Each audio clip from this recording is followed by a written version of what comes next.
Welcome to today's podcast on the occasion of the Local Evaluation Week 2024. I am Sunaina Sharma. I am Treasurer of Community of Evaluators Nepal, and we are excited to you all are here. So today we'll be discussing on the Monitoring Evaluation Act 2024 of Nepal and the way forward. And this webinar is organized by Community of Evaluators Nepal. Uh, in collaboration with the Government of Nepal. So before starting, I kindly request you all to keep your microphone and video disabled to preserve the internet quality and avoid the other disturbances. So, and another request is for questions and concerns, please leave them in the chat bar. So we'll discuss on those later. Please make sure and be specific on the relevant topic while you keep the answer in the chat bar. Uh, Now, uh, uh, without delaying, I want to proceed to the main content. Today, I want to discuss on our agenda. Today, first hour, we have opening remarks, and second is the presentations by three speakers, and there is question and answers and the closing remarks. So, uh, I would like to request our chairperson, Community of Evaluators Nepal, Mr. Praveen Chitrakar, to uh, to deliver the welcome remarks to all our participants and speakers. Mr. Praveen Chitrakar is our chairperson, and he has over 20 years of experience in the evaluation, and he has experience in the social and development sectors, and he's the founding treasurer of the Community of Evaluator Nepal. So over to you, Mr. Praveen Chitrakar. Thank you. Thank you. Thank you very much, Ms. Sunena. Uh, Very good morning, good afternoon, and good evening to our distinguished speakers, colleagues, and all the participants from across the globe. On behalf of Community of Evaluators Nepal, CoE-Nepal, it is my great honor to extend a warm welcome to each of you to this webinar. CoE-Nepal is one of the VOPs dedicated to enhancing the promotion of the quality evaluation in Nepal, and it has been working since 2011. We focus mainly on three thematic areas: knowledge development of monitoring evaluation, M&E capacity building for various stakeholders, and promotion of evaluation theories and practices. As a VOP, CoE-Nepal has consistently advocating with the Government of Nepal and other stakeholders for the need of national policy on M&E. During the drafting process of the monitoring and evaluation bill by the Government of Nepal, we had the opportunity to review and provide our feedback along with other stakeholders. After many years of delegate effort, we are very much excited to see the Monitoring and Evaluation M&E Act 2024 come into place. The Act was certified by the President of Nepal on 29 March 2024. This Act marks a significant milestone in our national M&E policy framework, being the first legal instrument dedicated to M&E in Nepal. We are very much grateful to the Government of Nepal for bringing this act into effect. At the moment, the Act 2024 is very new to all of us. Today's webinar aims to explore the significance of this innovative legislation, understanding into its provisions, implementations, and the successful implementation forward. I thank you very much for joining us today, and I once again would like to heartily welcome you all to this webinar and look forward to an engaging and enlightening session. Thank you very much. Over to you, Ms. Sunena. Thank you, Mr. Chitrakar. It is my pleasure to introduce our distinguished speakers for today's webinar. We have three experts who will share their insights on the M&E Act 2024 and its implications for Nepal. Now, I would like to invite our Honorable Ranju Kumari Jha Thakur, Member of Federal Parliament of Nepal. She is going to uh, present on the overview of the M&E Act 2024 and discuss on its key provisions. Over to before I would like to add some points about her. And she was also a socio-political activist, a lawyer, a woman leader to address the voice of voiceless women and marginal groups in Nepal, especially of the southern plains and Madhya. She was elected to the Constituent Assembly in 2013 and played a significant role in drafting Nepal's first federal constitution in 2015. As chairperson of the Parliamentary Committee on Women, Children, and Senior Citizens and Social Welfare, she contributed to the creation of crucial legislation, and she was re-elected to the federal parliament in 2022, and she prioritizes socio-economic development in Madhya province and ensuring fundamental rights such as education, health, and citizenship through effective lawmaking and monitoring. Now, over to Honorable Ranjuja. Uh, Thank um, you, Sunena. You give my detail. So thank you for again. Today, very good afternoon for all our friends, and want to welcome to Nepal also.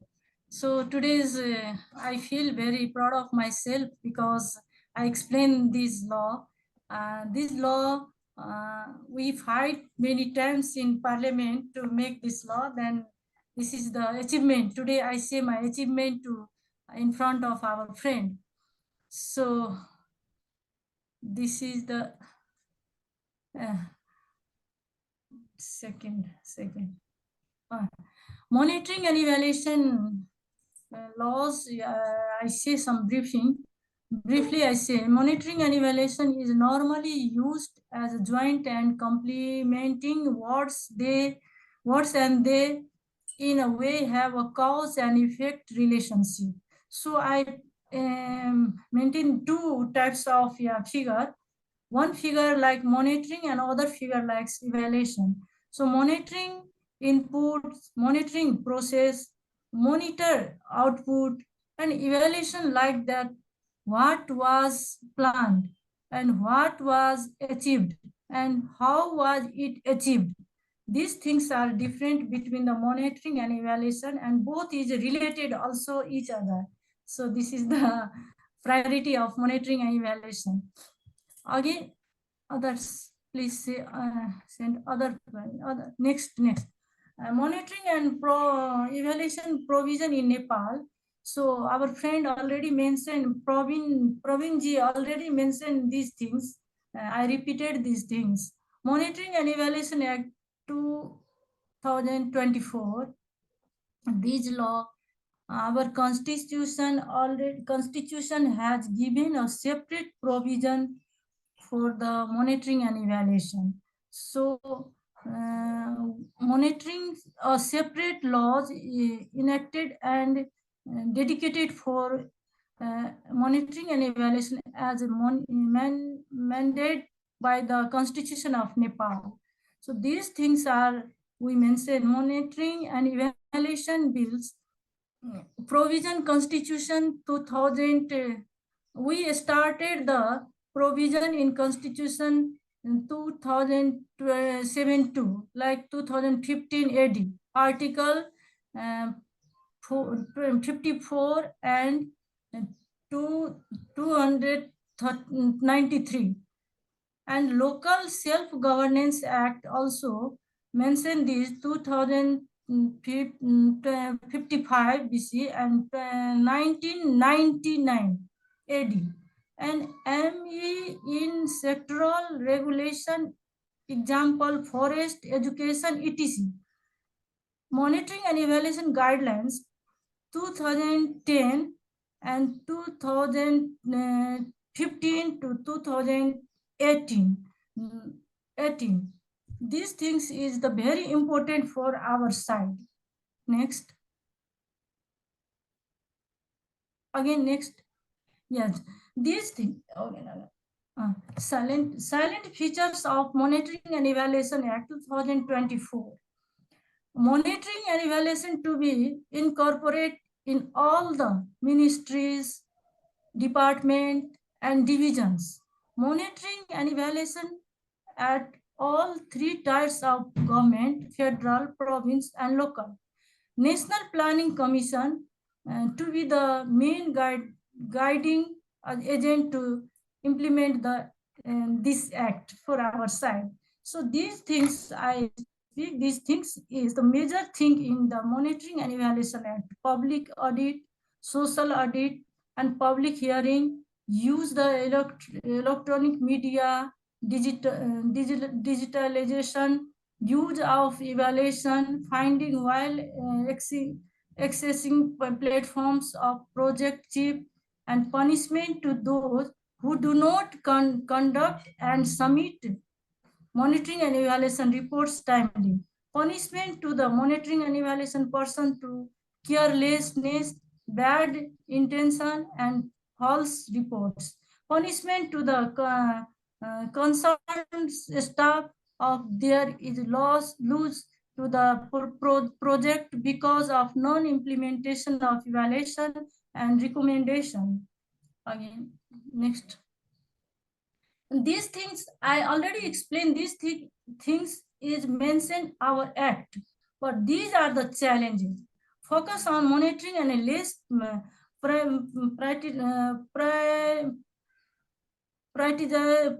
priorities in evaluation. Focus on monitoring and less priority in evaluation. Law awareness and use of evaluation practices. Lack of evaluation capacity. This thing is going on challenge when we implement these laws. Again, other slide. Yeah, these are the way forward. Signification of the Monitoring and Evaluation Act for transparent and accountable government, institutionalization and monitoring and evaluation practice in federal, province and local governments, partnership with different stakeholders, national evaluation capacity enhancement. These are the way forward for our side. And national evaluation capacity enhance. These are our way forward to the when we implement these laws. These things is very important for our side. So I hope our friends are know, especially for the Nepalese friend, know everything, but without our foreign friends also seriously thinks that this law is the very new law in our side.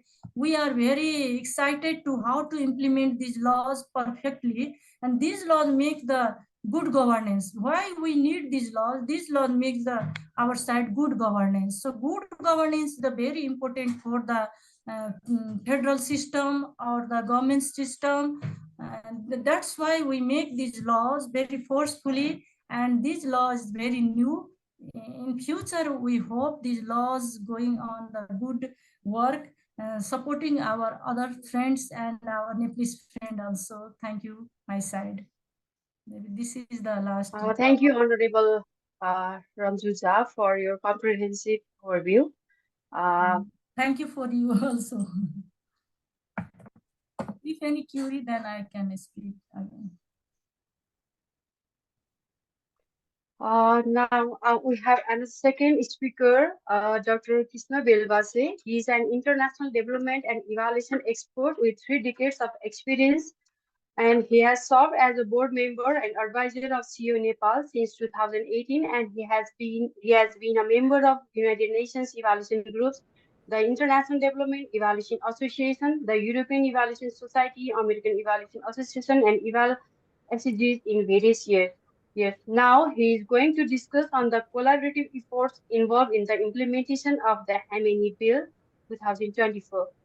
Uh, Over to Krishna Velvasi, Dr. Krishna Velvasi, sir. Thank you, Suninaji. Namaste, everyone. Slides, please. Next, please. Thank you, everyone. It's a great opportunity for me to speak on behalf of CoE Nepal. And my theme is about mobilizing stakeholders, partners, leveraging resources for effective implementation of the Act. As we heard from Ms. Shah, the MID Act followed a very, very rich process. Most importantly, it was very much government, parliament-led, country-led process, and the political and government commitment has been evident all along. It took many years in making. It's very much matured. It built upon internal experience as well as external experience as well. There was a very rich parliamentary process, consultation within government, but also with outside stakeholders. And within that, BOPEJ in Nepal, CoE-Nepal played a key role in terms of influencing the content as well as taking part in several participatory workshops.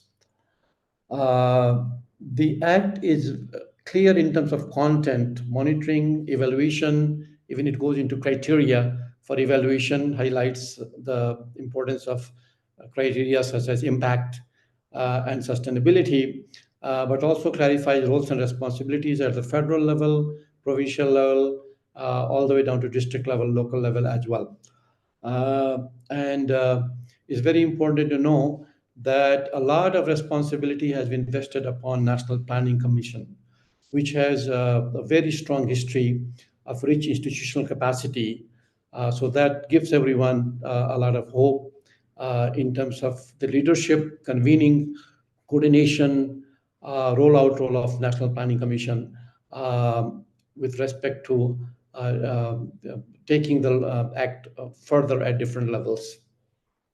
It's also an unprecedented opportunity for all of us to rebuild decentralized M&D system with explicit focus on monitoring part as well as on evaluation side, including capacity development as all levels. And obviously, this is not only the responsibility of the government of Nepal and only national stakeholders, but knowing how important evaluation capacity is with respect to the development effectiveness agenda. If we look at the SDG agenda, looking at transparency, accountability, results-based management, results-based monitoring and evaluation, there is obviously a very clear role for international stakeholders in supporting the national stakeholders for implementation of the Act. We also hope that eventually, when it's implemented, and also in terms of its current content, the Act of Nepal could serve as a good example for many other countries. Many countries are working through evaluation policies, but there are many other countries who are also working on Bill and Act. But this could be a very important document for them in terms of both process and content as well. Next slide.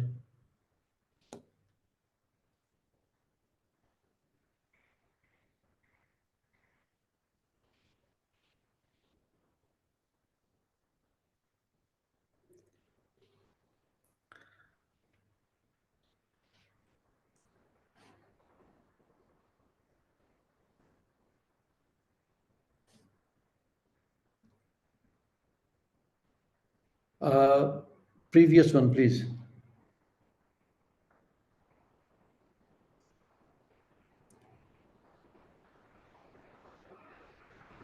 Yep. Now, before I go into mobilization of stakeholders and partnerships, I thought I would take a few minutes to talk about what are the approaches to rebuilding a decentralized M&D system. What have we learned?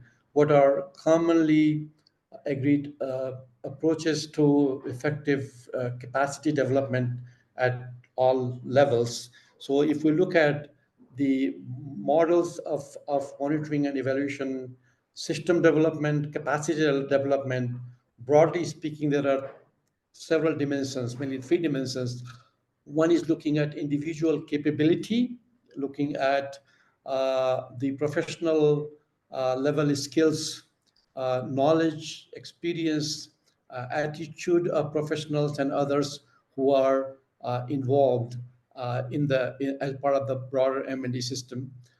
Secondly, the capacity at the level of organizations, institutions. Again, these are national institutions at the federal level, decentralized level, but also outside institutions as well, such as the professional associations, research and academic community. So there we are looking at the whole system of governance, system of administration, the culture of administration, how deeply rooted is the approach to accountability, transparency, incentives for M&D as well. The other component is whether there is institutional structure in place for effectively delivering M&D outputs and outcomes. Another supportive component is whether there are sufficient detailed policies, guidelines at different levels uh, for implementing, not only in terms of resource allocations, staff allocations, quality assurance, but also the use of M&D outputs and outcomes. And then the third dimension relates to enabling environment, and there we're looking at legal structure, legal documents, cultural factors, which again looking at demand side as well as supply side in terms of enabling environment. And finally, that the processes that determine resource allocations, regularity of long-term commitments in terms of availability and use of resources for M&D system development. Now, these are different dimensions in terms of how to go about developing capacity at different levels. In terms of process, what we have learned is that it starts by looking at, and it's a cyclical system because there is always some capacity is there. So re-review what is working, what is the level of capability and capacity at different levels, individual organizations, identify strengths, gaps, and also opportunities to build further. And as much as possible in the mode of partnership, joint stakeholdership, we are looking at country-led, jointly developed action plan that comes from that process, which would also recommended to have measurable indicators and also monitoring mechanism to assess the effectiveness of the capacity building and systemic efforts, investments made in building M&D systems. This is something we preach, the M&D community, but obviously this applies to the whole M&D system building as well. Next, please. The key stakeholders, it's well known. We have, of course, the parliament, we have government at different levels, but beyond that, we have international development partners who have over the years made very, very strong commitments for national and decentralized M&D capacity development. And within that, we have the UN system as a whole, international financial institutions. I'm aware of World Bank, Asian Development Bank in this region, particularly focusing on results-based M&D system development, bilateral organizations and donors, donor community development partners, also international NGOs. Then we have the national NGOs, civil society organizations within that, professional associations. We have CoE, Community of Evaluators, National Evaluation Society in Nepal, Society of Monitoring and Evaluation, many other smaller organizations, but also very strong research and academic institutions that are key stakeholders in evaluative research. Also on the data side, monitoring side, private sector as a whole is a key stakeholder because they are key implementers of development programs and projects. This needs to be taken to their level as well in terms of awareness, creation, compliance. There is a new actor, the Global Evaluation Initiative, which started in 2020, and it's a relatively recent global network of organizations with a very explicit focus on supporting developing country governments with respect to strengthening their monitoring and evaluation and the use of evidence. for different purposes. Now, it was originally started by UNDP and World Bank. Now it already includes 35 partner organizations, most of whom are very active in Nepal, although GEI itself does not have any particular project in Nepal, to my knowledge. So far, they're active in 30 countries. So hopefully, they will come out as a strong partner as we go further. Next, please. Uh, there have been very strong commitments made through international resolutions, conferences, starting with if we look at the Paris Declaration development effectiveness around 2005, there was a call for country-led development, good governance, mutual accountability of results, monitoring, use of evidence. That faded a little bit, but then around when the SDG was launched, then again there was a momentum to national M&D capacity development and to good governance, and there have been many resolutions that have been made as part of the SDG agenda to again build monitoring capacity, evaluation capacity, not only in terms of supporting regular policies, programs, and projects, but also to use credible data in the monitoring and reporting on the SDGs. And also there is a call to build evaluation capacity so that the reporting process is informed by evidence that is credible through evaluations that are objectively and independently done. So there is a whole new movement again to build country level capacity that we need to tap when it comes to mobilizing international stakeholders. Specifically, I was looking at website. World Bank has had continuous support and push advocacy for good governance, development effectiveness, amending capacity development. Asian Development Bank uses the language of results-based monitoring and evaluation, generation of evidence for policy and programming. UN system as a whole, some are stronger entities, some are weaker, but they through UN evaluation group, but also separately, have been supporting in terms of guidance, direct support to countries. They're active in Nepal as well. They have played a role together with Planning Commission on the act and ongoing initiatives. And obviously the bilateral, donor and countries. I was looking at OECD, how effectively they put forward the development effectiveness agenda forward and made a strong call for building capacities of developing countries with respect to M&D systems. So all these stakeholders, national, internationals, provide enormous opportunity for implementing the act, taking it to different levels, and also to document success, multiply it within the country, but also use it as an example for other countries. Next, please. How do we go about leveraging stakeholders? The commitment is already there, but all of that needs to come to Nepal. So we have international organizations, international system that supports M&D capacity development, but we also have government level. At the national level, we have presence of a large number of multilateral, bilateral donors, international NGOs who are willing to contribute. So we need to take it to the system level as to soliciting the joint commitment, including for resourcing for capacity development, working together. So that would be one major opportunity that is provided by the new act.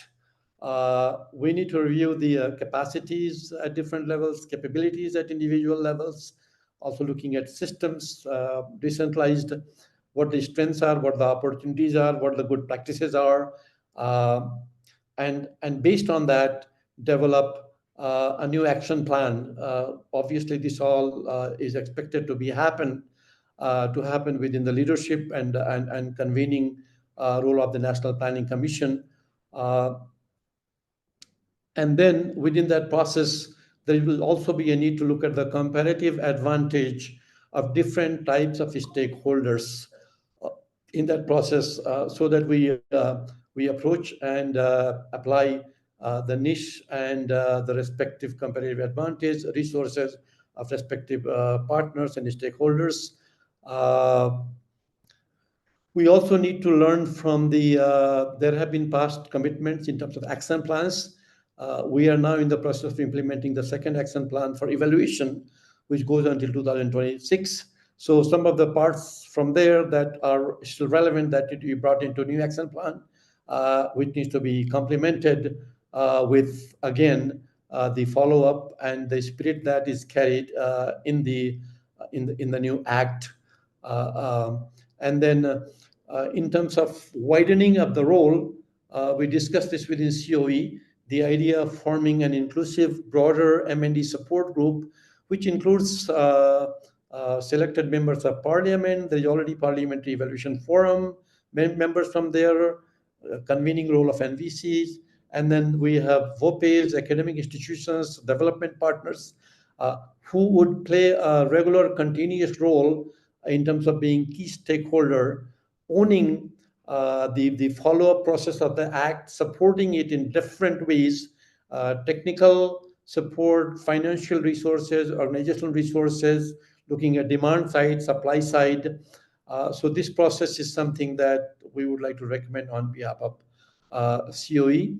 And then obviously for the follow-up to the act, there will need to be a provision of technical resources and financial resources.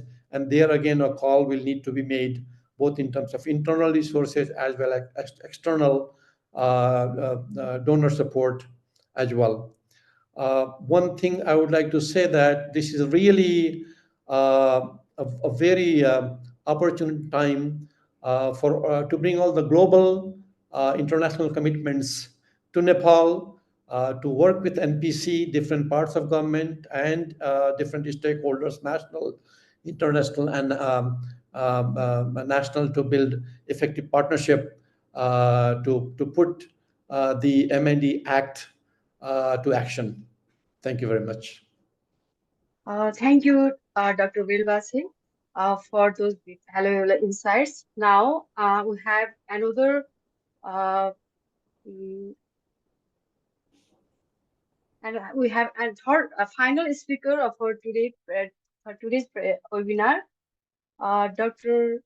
Honorable Dr. Ram Kumar Fial, sir.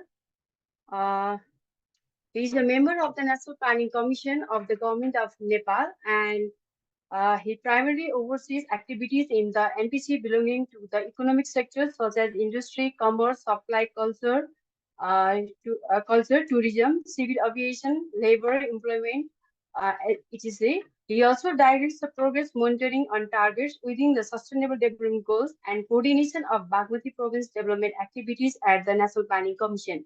He has contributed significantly in drafting the formulation of the 15th and 16th five-year periodic plan, and he also guided the formulation of the periodic plans in subnational and local level governments of Nepal. Now he is going to talk about the implications of the Amini Bill 2024 on the decentralization process in Nepal. Now over to Honorable Dr. Ram Kumar Fial. Hello, can it be here? Yes, sir, we can hear you now.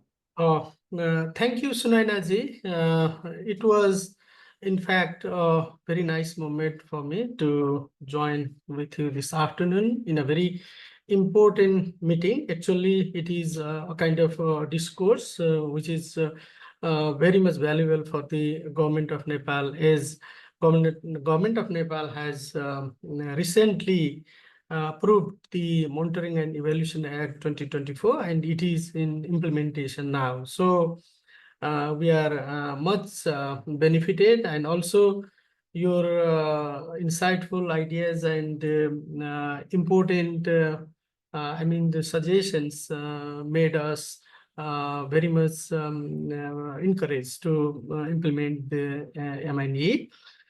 So thank you very much to the organizer, Community of Evaluator Nepal's. I have a simple role to let you know a brief about Monitoring and Evaluation Act 2024 of Nepal.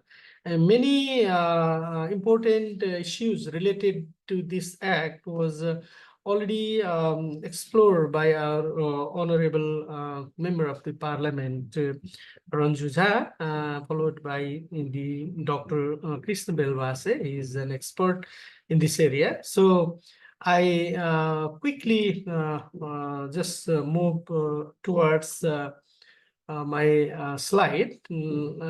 I just would like to let you know that this act is very important regulating and monitoring tools of the Government of Nepal, and it is a historical document as it is formulated on the basis and spirit and visions of our very progressive constitutions 2015.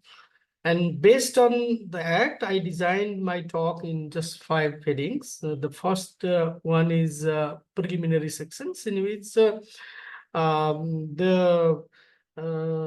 definitions and major words included in the act has been incorporated, and it is all based on the responsibilities and major roles that Government of Nepal and Planning Commission has to take is mentioned in these sections. It is all about the preliminary one, and major the articles is the two, that is monitoring and evaluation, in which how monitoring and evaluation should be conducted is written, and the way of doing MNE and the level of MNEs are also mentioned for provincial governments, local governments, and the federal governments. And there are some visions and the basis for MNE on what particular areas or on what particular subject or project or programs or plans the MNE is to be conducted is also guidelined in the Act. That is, for example, for long-term visions, for periodic plan and strategy, plan documents, vision papers, approved annual development programs of the governments, plans or cost and benefits related projects, technical and environmental dimensions, and there are many more other issues which are also related with the justice, inequity, good governance, prosperity, and also about the international affairs and international treaty agreements, commitment to which government is a party, and many more are assigned for the Planning Commission. So Planning Commission is one of the key stakeholder of the government to implement this plan in its best way. And there are a few clauses based on that MNE in which subjects to be monitored and evaluated are also mentioned, and technical audit are also mentioned, and evaluation stages, like we have the 5 different stages of the evaluations they are mentioned in the Act are also included there, and few criteria for the evaluations and determinations are also to be formulated or to be drafted by the Planning Commission, says, like the guidelines or standard of evaluations or methods, tools, devices.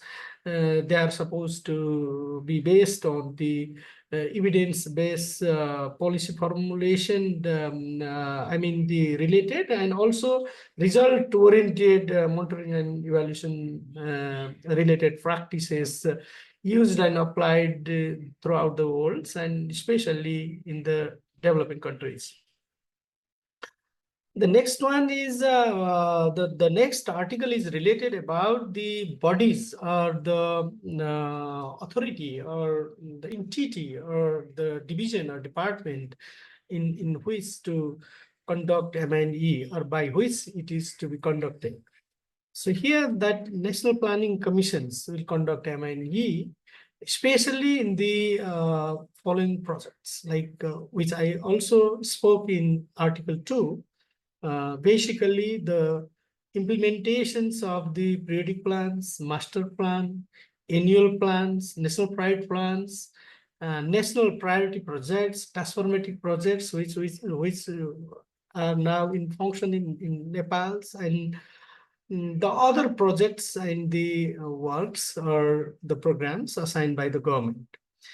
And similarly, projects operated under international assistance and projects operating under the grants provided to the provincial and local levels through the international fiscal transfer or internal government transfer or many more under prevailing the law are also to be evaluated. And later, line ministries related works and related works related to the department, works related to different entities will be evaluated, and that can be done by the NPC. But simply at the initial stage, the work related to one basic project, special projects will be evaluated by the head of that project. And that project head will have major authority to evaluate, and then department head also will see over the work and the result that has been submitted to the head of the department, and that department will submit it to the ministries, and from ministries it comes to the National Planning Commission in the name of the pre-NDAC and NDAC. Now pre-NDAC system has already been reduced from here, and we have two more special bodies in the government. One is the NDAC and one is the MDAC. So these are the clauses related to overall evaluation and responsibilities related activities that can be done by simply the Planning Commission and also by the division head of the project and department and the ministries. This is in the case of the federal government, and in the local level also, NPC can conduct M&E at the provincial level, in which the federal government has provided fund to prepare or to complete or to undertake a few major projects, and same happens in the local level, and also in the other public agencies where the NPC or the Government of Nepal has allocated the fund. And these are the simple monitoring and evaluation that can be done through three different ways. One is simple monitoring. Next one is the internal evaluations. Then another one is the external evaluation. And the final third one is the third-party evaluations. So, but doing this work, the duplications should not be happened. We need to be very much conscious about this. So this is the way of doing the evaluations, and then these reports will be submitted to the head of the institutions, and then shown it comes to the planning commissions, and we will finalize it from here. We have some arrangements of the bodies, the committees, in which the major one is a National Development Action Committee. We can say this as a National Development Problem Solving Committee also. It is formulated under the chairmanship of Right Honorable Prime Minister, in which honorable ministries of the Government of Nepal and the chief ministries of the provincial governments and vice chair of the National Planning Commissions, a member of the National Planning Commissions, chief secretary of the Government of Nepal and secretary of Ministry of Finance, and secretary of NPC will remains as a representative in the committee. And also, there are few very important works to be done by that NDAC. It is one of the most powerful Committee of Monitoring and Evaluation of the Government of Nepal. It was in practice in before and from long back, and still it is incorporated in the new new act which I am presenting now.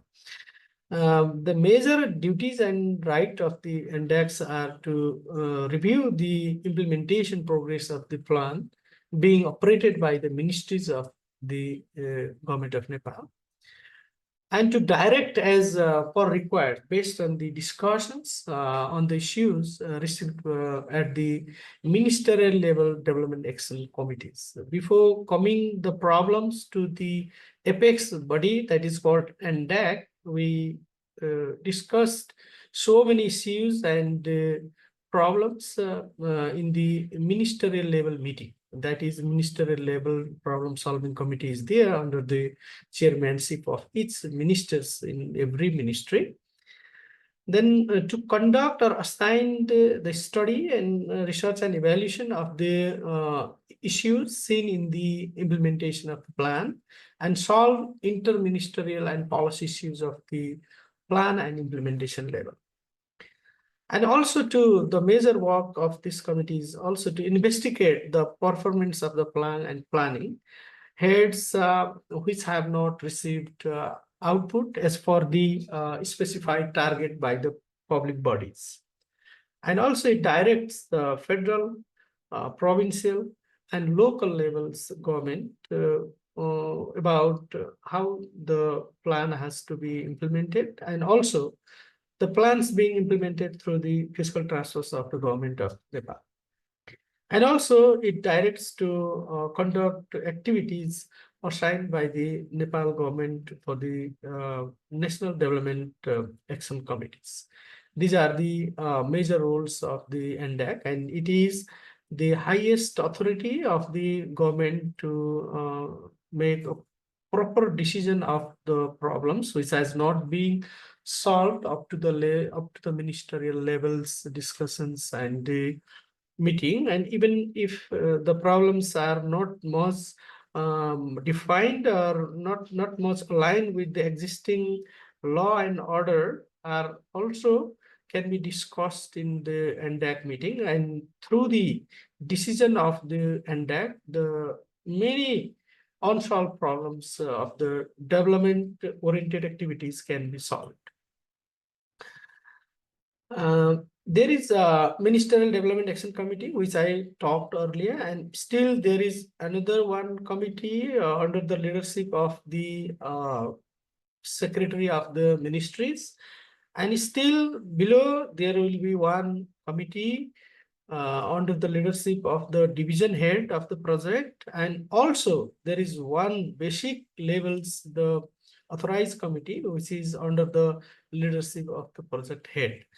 Like this, we have the 5 layers of the evaluation committee, and also there is one committee which is remain with the OPMCM, and that OPMCM also can direct about the unsolved problem if they are being discussed in the different ministries. Like OPMCM will oversee whether National Planning Commissions and any other authorities with the responsibility of M&E are effectively carrying out M&E. Then in miscellaneous, the reward can be administered and provided for those who can make their performance better, maintaining the quality of the work, and also completing it in time with the given framework. And also there is a basis to be taken during work performance evaluations, and punishment actions also can be taken. So in short, these are the basic issues incorporated in the new act, and the new act is very short but much powerful. And I think if we can follow it properly, and problem of monitoring and evaluations, which has been which has been existence in our country, can be nicely solved. Now we are in the phase to implement this act, because it was approved and published a couple of months back. In last March it was published, and it is in implementation now, but there are many more things to be settled, many more things to be done, many more guidance, standards, or other rules and regulations related to this act are to be drafted. So for that, we can also um, uh, suggest and our development partners or stakeholders or expert, global leaders, or the scholar, those who have very good idea and good knowledge, good expertise. We can work together, and your support is anticipated to work together for the proper implementation of this new act. If you have any queries and questions, I'll be responding you later. With this all, I would like to conclude my short note. Thank you very much. Thank you. Thank you so much, Honorable Dr. Rafmar, for valuable insights and informative presentations. Now we have a question and answer session. In chat box, we have found very few questions. If you have other questions, you can ask with our speakers. With raise your hand as well. We have 5 to 7 minutes for the question and answer. First, I want to share. Uh, I want to direct the questions to Dr. Krishna Bilbasi sir. For this question is from the Mr. Padam Gusal. He has asked a question: to what extent the dimensions that Dr. Bilbas mentioned are considered in the MNE bill, and how will it work in the given government system? This question is direct to Dr. Bilbasi. Sir, could you please clarify these questions? Thank you, Bushalji. I looked at the question quickly. To be honest, the process that I was trying to describe is not exactly a new one, but it's something the Act provides a new opportunity to pursue uh, and reinforce in a systematic manner. The process of capacity building, MNMNE, in practice has been to some extent to see where the gaps are in terms of individual skills, knowledge, experience, and then also looking at organizational components. There have been lots of capacity building events in the past, mostly in the form of training workshops, conferences, awareness creation, but to some extent taking them to system level too. Number of bilateral, multilateral donors work with their respective ministries, entities to build their project program level capacity, which also follows more or less similar process.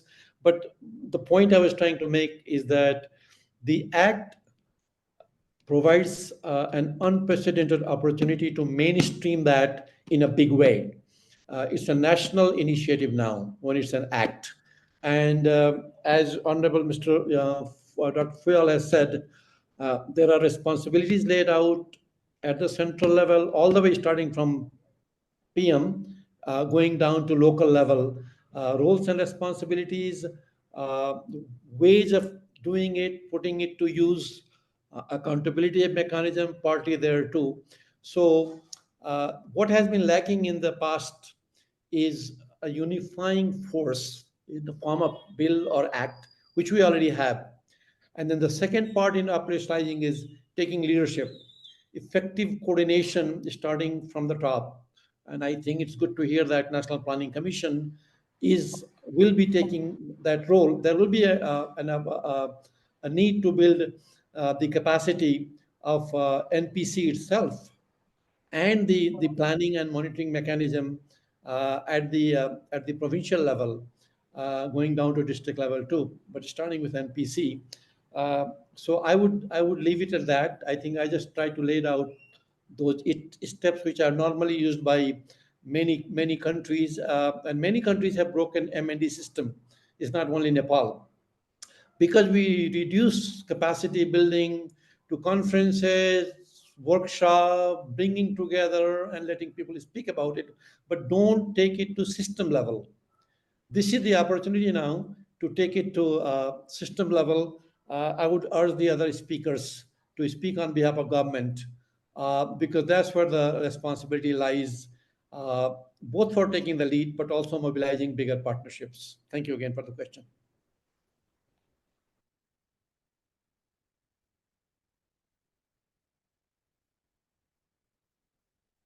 Someone is raising hand.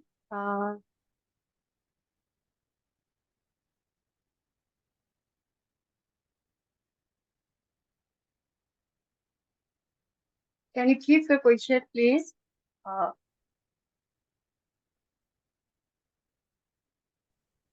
Sunena ji, it's me who has raised the hand. So should I type the question or do you want me to, speak? Can you make your sound a bit louder? Yeah, do I need to type the question or do you No, think you that can. I can? You can speak directly. Okay. Thank you so much, Dr. Ram Kumar Puyal, Dr. Krishna Bilvasi, Honorable Ranju Jha, and Praveen ji. My question is for the Honorable Ranju Jha, since she happens to be the head of the Women and Children's Parliamentary Committee.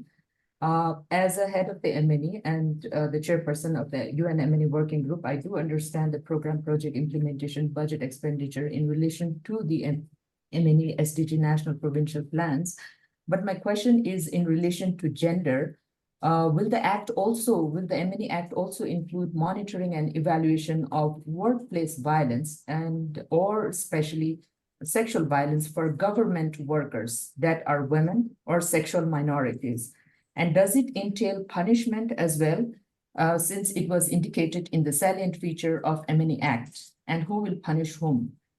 And when I say punishment, I don't mean transfer, but punish as guided by the Domestic Violence Act of 2011 or Sexual Harassment Workplace Act of 2014. I know it's not explicit in the MNE, but asking you since gender cuts across all the programs and policies that we are implementing. Thank you.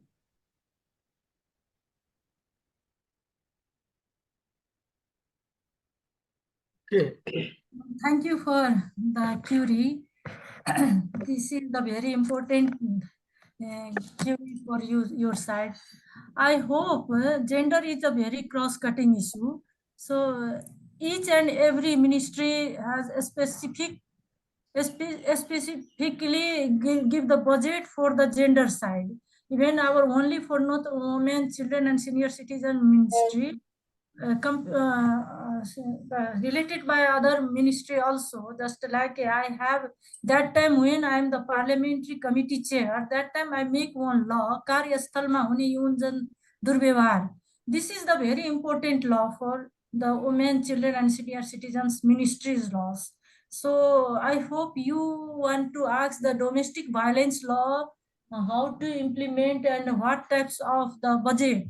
So our budget is supporting that, and evaluation and monitoring law is the not a specific the gender issue or other issue, but there is the very common and very cross-cutting issue in our side. So we hope this law is the play the role for the every and each side, and each and every ministries follow up the law, because the law is related by every sector. monitoring evaluation part is very important for the work for the each and every ministry. So that's why I hope this is not a specific, this is the general, and gender word is also the cross-cutting issue. That's why I hope that each and every ministry is the implement this law, focus on the gender and other issue also. Thank you. Okay, should I add something? Hello? Yes, sir. If I have no clear this question answer, please, sir, you can clear this. No, you made very genuine the response, but still I would like to add a few more provision that we have been My pleasure. It's my pleasure. Please, uh, sir. we have been implementing it. Hmm. First of all, this is the Monitoring and Evaluation Act. So Yes. this will just implemented for monitoring the ongoing project and evaluating the completed project, and also we can see the impact of the implementation of this project in the society, whether that project has achieved its goal of like social transformation or economic transformation or social justice or good governance or prosperity, like that. So based on the project's limitation, objectives, and the entire the goal and optimal milestones, uh, the given time frame and the allocated budget was properly utilized to get or to achieve this result or not, will be the major, I mean, the focus of that evaluation action plans, which can be implemented to evaluate all the projects and the programs of different three layers of government and other entities, either it is vertically or horizontally. So, as far as the question of the right of laborers, right of women, human rights is concerned, our constitution has a provision to ensure the human rights or citizen fundamental rights in all aspects, in which Article 16 to Article 48 are nicely articulated to address those all issues. So human rights related matter and labor right related matters are also to be brought into a consideration to make proper evaluation of the given project. So if the project is like this, and if it is funded by any level of the government or government entities or the any division or any money or resources allocated from responsible government sides, the National Planning Commission has to take an action to make a proper evaluation of it. Thank you. I hope this is the. Uh,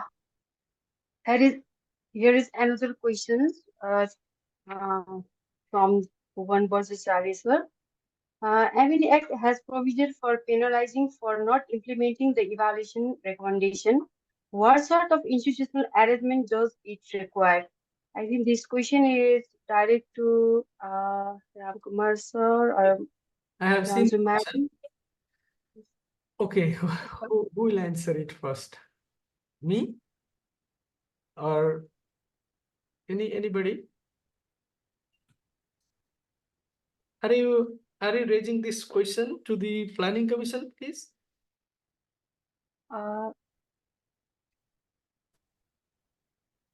Okay, I'm just letting you know that Planning Commission has a provision to make or to conduct the internal evaluation of small projects, and also Planning Commission can also make the external evaluation of some big project. And Planning Commission also can do the third-party evaluations by hiring international experts as like oversight agencies.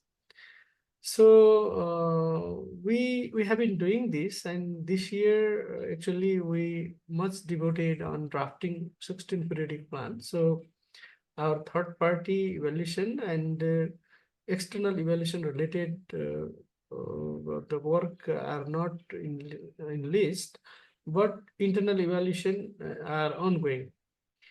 But the question is here, the duplication. Yes, we will make a matrix of all the projects, and based on the project which we have in the project bank, nearly 16,000 projects are listed in the National Project Bank of the Government of Nepal. It is now in the Planning Commission.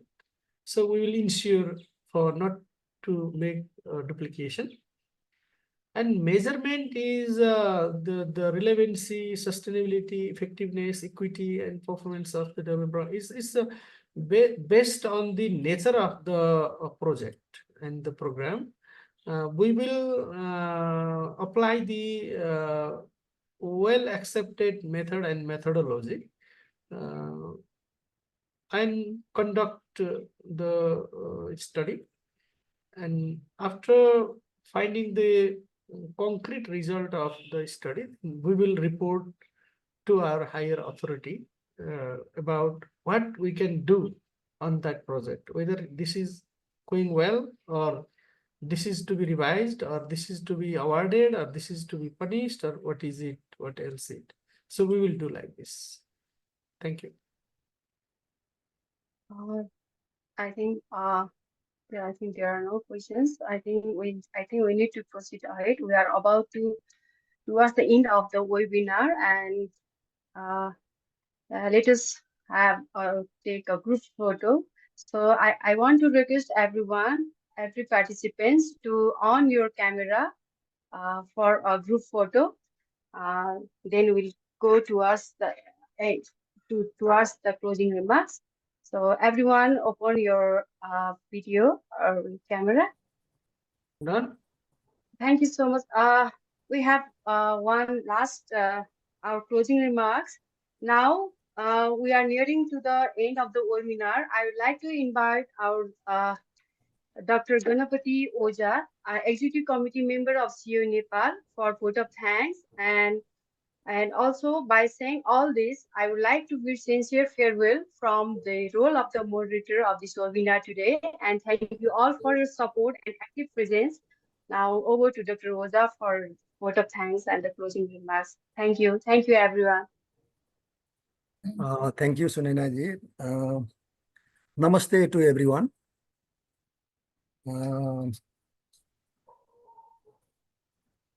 It was really very encouraging kind of the presentations that we heard today from distinguished speakers. The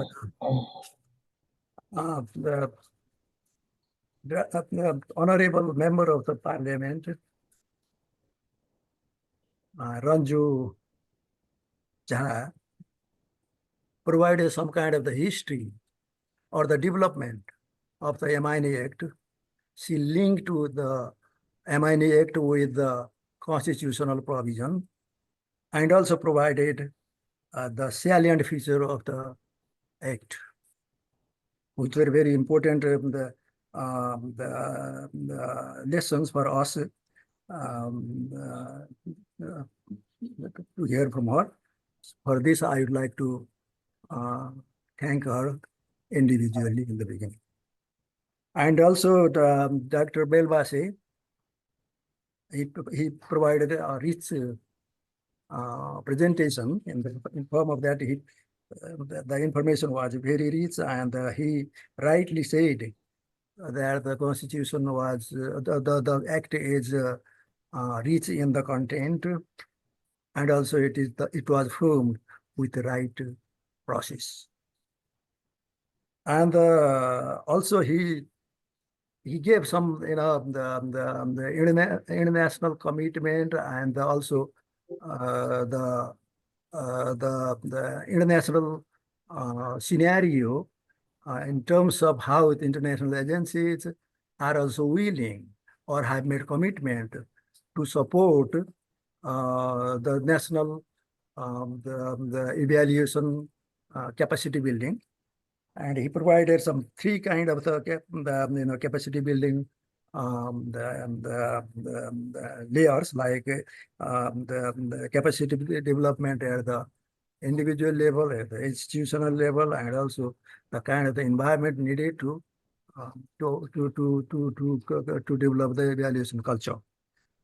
And also he sees some importance of development partners in supporting the national stakeholders in terms of capacity enhancement, and also in terms of developing the systems of MINE in the country. So this was also very rich discussion. So I would like to thank him as well. And thirdly, very important, that the Honorable Dr. Ram Kumar Puyal, who provided what is there in the Constitution, in the Act. And also he highlighted what role the NPC has in the implementation of this Act. And also he provided different kind of the committees like NDEC, MDEC, and their distinct roles. And also he highlighted that the Constitution, the Act is actionable. And also, if it is not, he provided some kind of, rewards and punishment kind of the provision that the Act has. Something like those who do not conduct the evaluation properly, they will also be punished. Those who are performing well, they will be rewarded. And those who do not conduct MINE in time and do not report it timely, they will also be punished. And also, he called for the partnership with different stakeholders, including the development partners. For this rich presentation, I would like to thank him, Ajay. And because in the earlier speakers also highlighted that the Act was formed in a way that there were different kind of the stakeholders involved. When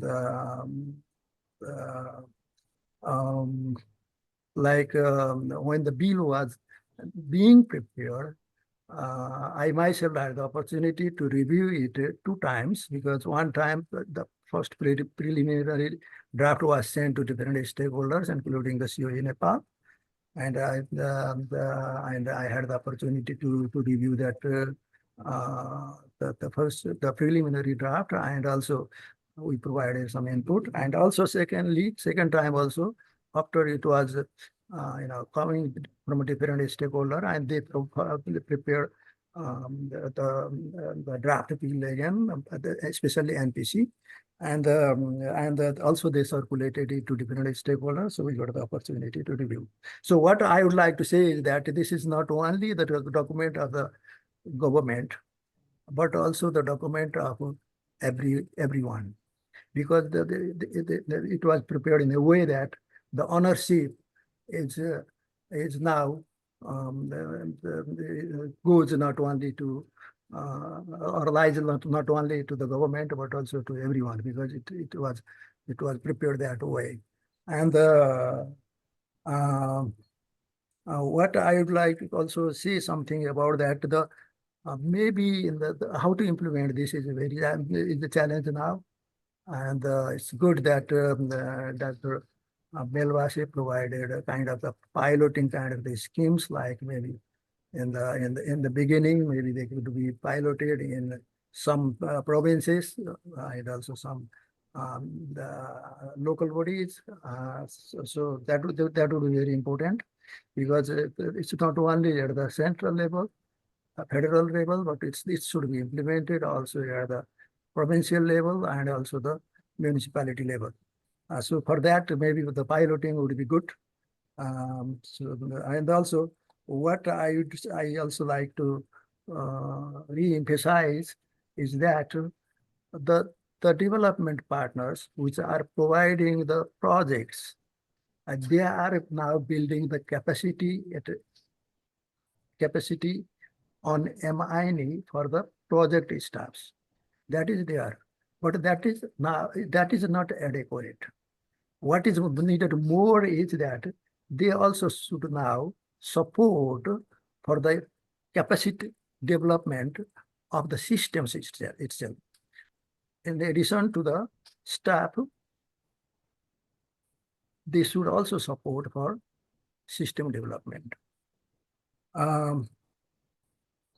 And also maybe one of the things that since this is the document now, it has to be implemented, and it would be good to periodically review the progress of the implementation of this act, for which a kind of an all-inclusive group, like from, of course, led by the NPC or parliament, involving different stakeholders, like from the private sector, from the academia, from the development partners, and also VOPs would be the good approach. And I would like to thank Praveenji for providing the few words in the beginning, and also thanks to Sunena ji, and big thanks to those who have participated here, all participants. With this, I declare this webinar closed. Thank you.